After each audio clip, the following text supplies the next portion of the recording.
let's talk about the episode. Let's talk about the episode.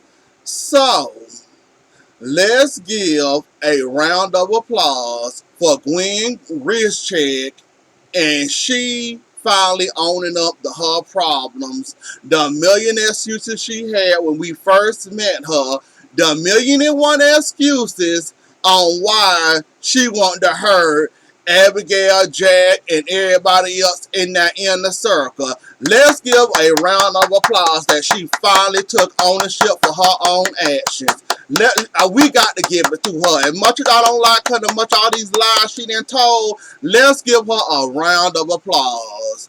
She took ownership today, and I can appreciate that. I'm not Gwen taking ownership, not Gwen.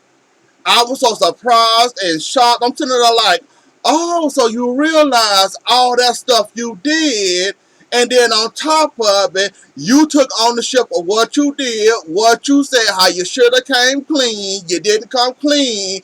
You waited till your sister uncovered the truth and exposed you. When I was telling you, the more you wait, the longer you wait, don't let nobody else spill your tea. You let Abigail spill your tea.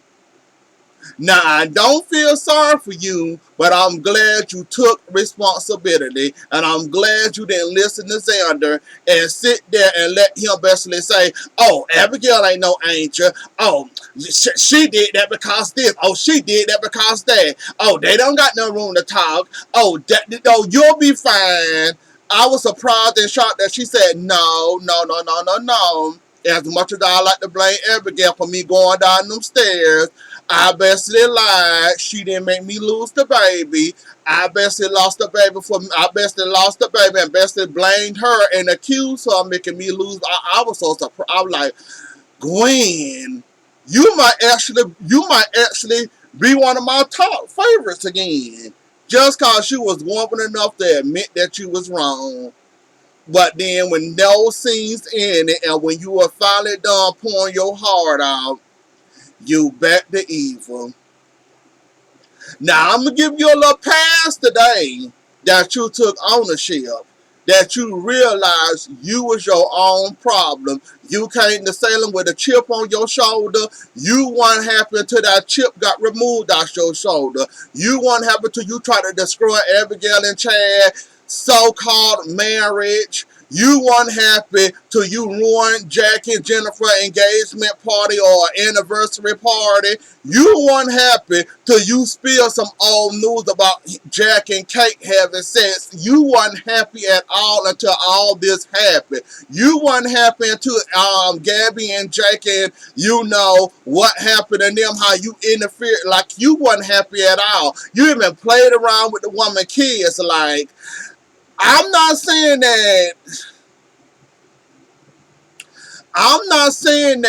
Abigail don't also take accountability for this and take faults for this, because if she wouldn't have confronted you up them stairs and in that room, you probably would have came clean, because like I said, I can't really fault you without faulting Abigail for that whole accident happen, because if she went and ran herself up there calling herself trying to cuss you out from A to Z, she probably would have heard you, or Chad probably would have told you, nah, she come to say she's sorry, she lost the baby, you know. We probably would have saw that played out and saw, was she going to be truthful, was she going to be honest, was she going to leave Chad and Abigail alone, what we was going to be. You basically stole that opportunity away from us because you was in your feelings that your sister was having a baby from your husband, and you basically jumped the bag, which I don't blame you in a certain kind of way, because this is your sister you never knew you had. She come jumping her behind all up in your family business. Then she didn't. Y'all said she had sex with Chad. I'ma say I don't believe it, but she got pregnant somehow. Unless she got his sperm in, you know, a little syringe, and you know, her kind of inseminating herself. But we just gonna leave that alone and run with that Chad actually got her pregnant, and we gonna run with the fact that Basically, you robbed us of that opportunity to see was Gwen was going to come clean sooner rather than later and what she was going to change. And then when you pushed her down them stairs, I'm not faulting her for blaming you for that because I went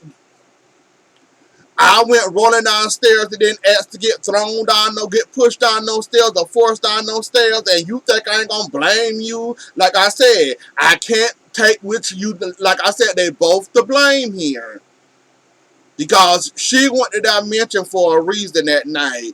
She wanted to talk to Chad. She was looking for Chad. Abigail interfered, and that's when the whole stair incident happened. So they both accountable for that, and you know they both got to take faults for that. Um, Jack, I also appreciate you for saying that. You know, I screwed up, I messed up. I know I was forcing her on y'all. You know what? That's my daughter. I love her. She the daughter I never knew I had. I'm still gonna be there for her, but I'm gonna work on our relationship with me and her. Y'all welcome to join along or tag along or not, but that's my daughter. I'm not giving up on my daughter. I like the fact that Jack said it like that. Like, even though I'm pissed at her at this moment, yeah, she lied about the baby and blamed Abigail for the whatnot, but what can I do? That's my daughter. I mean, yeah, she lied. Yeah, she lied on her sister. That's still my daughter. What can I do about it? Nothing. I still got to love her regardless. And I think Abigail gonna get back on the train. I guess Abigail just wanted like the truth of, you know, Abigail felt like she was lying about something, and Abigail kind of got vindicated for exposing her, making her think that she lost the baby and she really didn't lose the baby. Cost of Abigail and going down them stairs. So I guess Abigail in a way felt kind of vindicated for that and basically telling on her. So I'm pretty sure, as we know Abigail, you never know which one you gonna get. I can see Abigail, you know, moving along, you know, trying to keep having a relationship with her. Chad might be a different story, but I guess once she warm up or whatever, and this is the holiday season, so you already know a lot of strange things can happen to the whole holiday season. What she gonna do? Have Thanksgiving and Christmas with Xander? Even though she wanted to take the money and run and realize Zelda said, I can't do that because Trash got the money. So, yeah, a whole lot of things happen during the holidays, and I can see her, you know, right back in the Horton family. You already know she gonna get an ornament on that Christmas tree, on the Horton family tree. Everybody else's name on there, dead or alive, or you know, some people don't like. I can see Gwen this year having her own ornament and, you know, coming around, and, you know, they're accepting her for the holiday season because even though this is the holiday season, this is also the time to let your grudge, you know, save it for the holiday season and after the New Year, then pick it back up then. So I can see them bringing her around for the Horton events and the Christmas and the Thanksgiving. So we done saw it happen several times. It happened with Nick and others. So I can actually see that happening. Now the trash. Trash. You just keep digging yourself in holes that you can't find a way out or you can't find an airway to breathe in. First of all, you done made this deal with Victor to help bring Kristen to justice for your daughter. Not only that, Steve turned around and redid the deal and, you know, let Gwen and Bonnie out. So you had to go by his rules if you wanted Kristen. So you went along with it because you really didn't have no choice. You wanted Kristen just as bad. Okay, fine. You wanted Kristen, now you got her. Now it seems like either you slipping down a whole ice rink, or you just falling into a snowball effect at this point until you turn into a big snowball. Because I never saw you like this ever. When did you start making all these deals all of a sudden? When did it seem like you started getting all warm and mushy all of a sudden? You knew Ava was lying to you, even though it can't be proven. So I'm guessing you had a high profile case with Ava being a mobster and you know her story. Why wouldn't you jump on that again? That's not like you to give up that easily. I could have saw you trying to press on to that and trying to actually make a case out of this.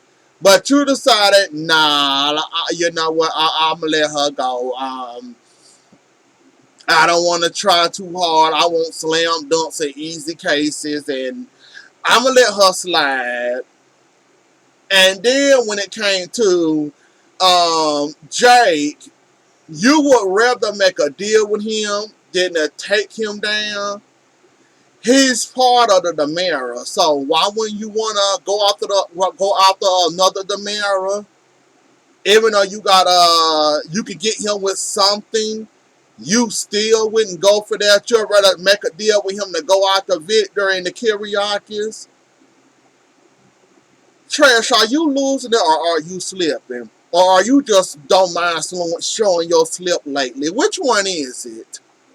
Because I ain't never known for you to give out deals like they giveaways. Not like this. You at least give them something they can hold on to. But tell them either take this or you go to court or I'ma kill you, punish you in court and I'ma get my way. You normally give them a deal that they can't say no to. Or if they say no to, that's basically your slam dunk. Now all of a sudden, like you're slipping, you're sliding, you all over the place. You're doing a whole lot of backtracking.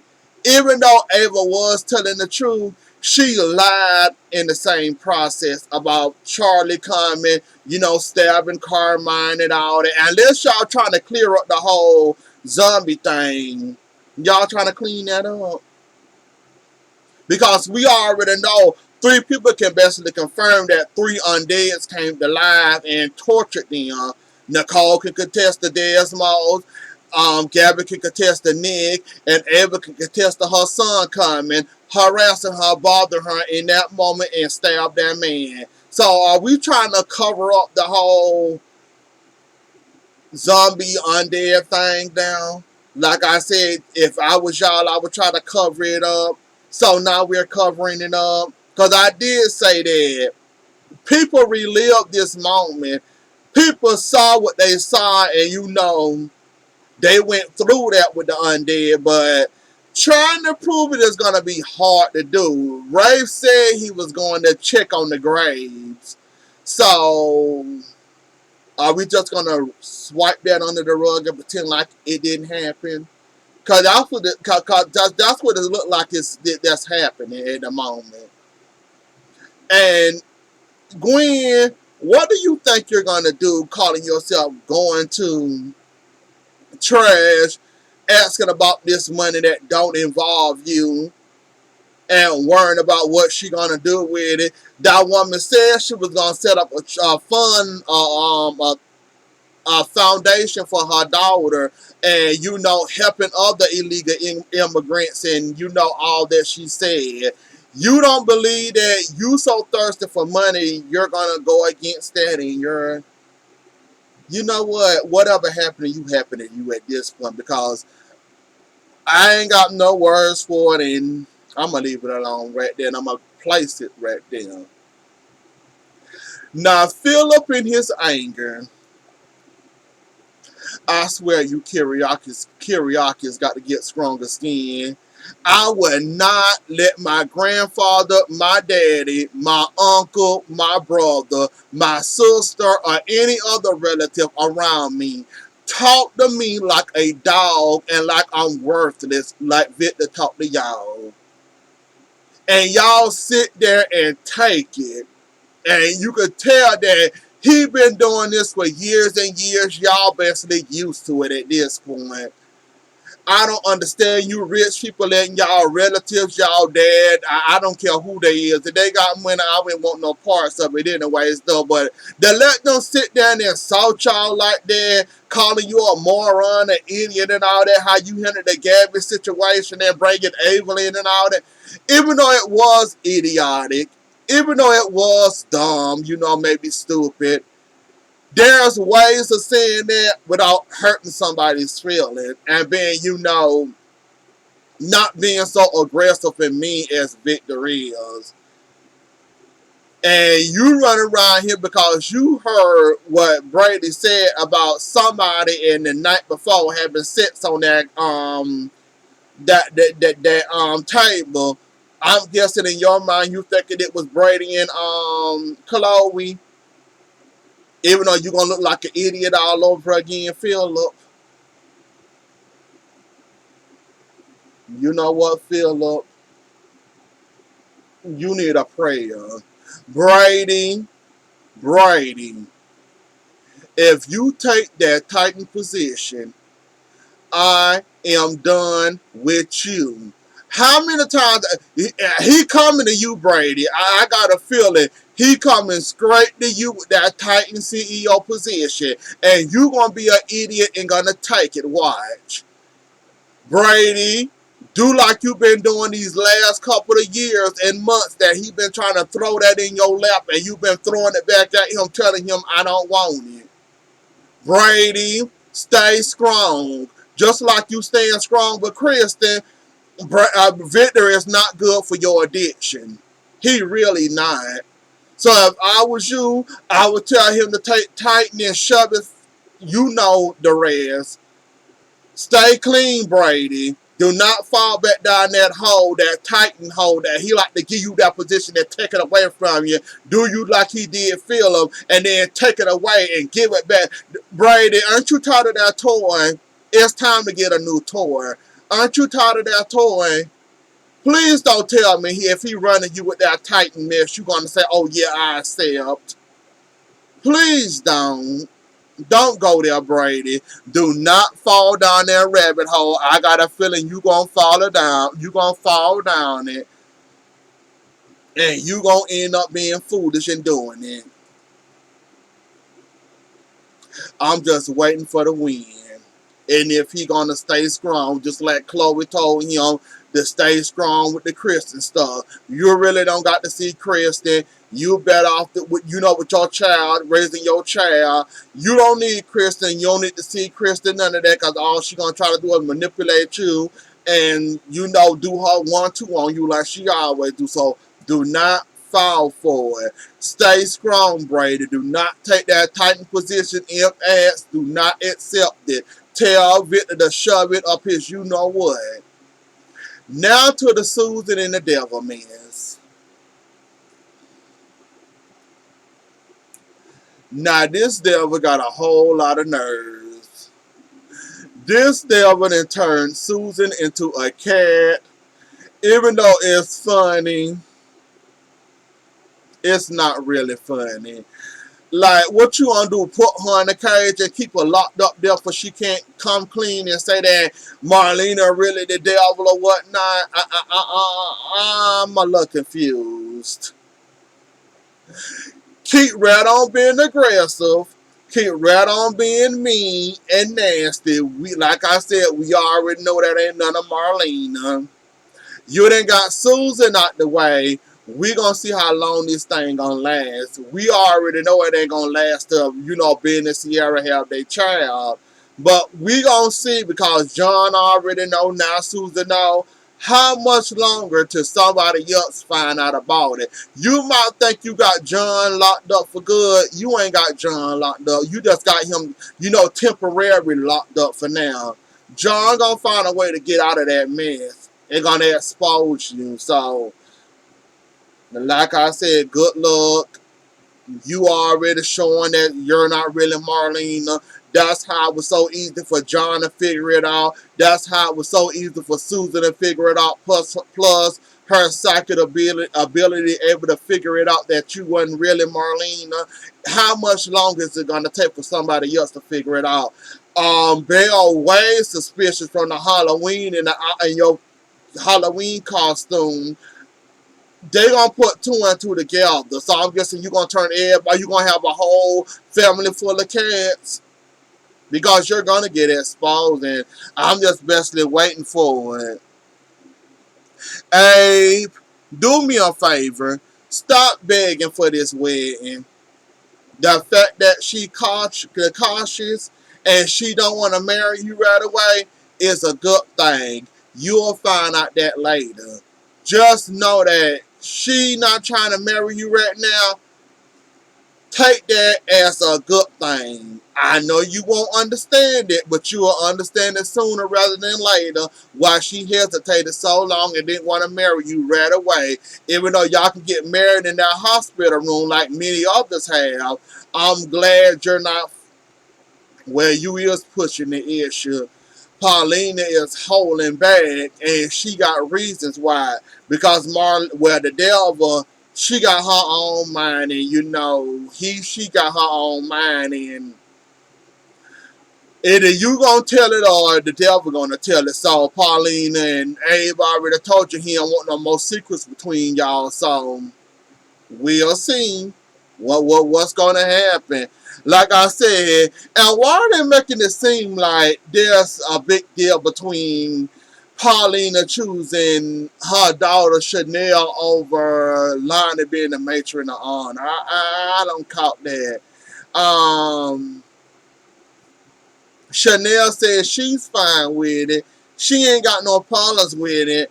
It seemed like Lonnie have a problem with it and an issue with it, and she kind of lost. Why would she pick her over her own daughter? And I don't get the big deal there, but okay. Is that all I want to talk about? I think that was about it, y'all. But anyways, though, y'all, that was the episode. Like I said, it was good today. It was better than yesterday, but it was better today. That was the episode. Don't forget to like, share, comment, and subscribe. I'll see y'all later. Enjoy the rest of y'all later, and I'll talk to y'all later. Bye.